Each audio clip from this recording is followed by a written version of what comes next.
দেবব্রত দত্তের লেখা কবিতা কর্মখালি, কণ্ঠে পম্পা কুণ্ডু। পাড়ার মদন পাশ করেছে, ইতিহাসে এমএ। চাকরি পাওয়ার চেষ্টা করে, যায় না তবু থেমে। মদন পেল গোপন খবর, আলিপুরের জুতে বন মানুষের চাকরি আছে। জানতে গেল ছুটে। বন মানুষের মুখোশ পরে থাকতে হবে খাঁচায়। মাইনে পাবে 700 টাকা, খাবার পাবে যা চায়। বেকার মদন অনিচ্ছাতেও চাকরিখানা নিল। দর্শকরা বেজায় খুশি, দারুণ মজা পেল।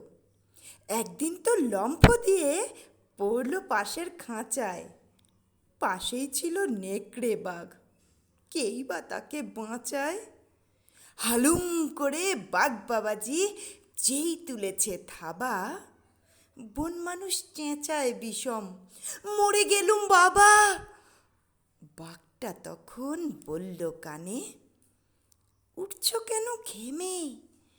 আমিও ভাই তোমার মতন ইতিহাসে এমএ। নমস্কার।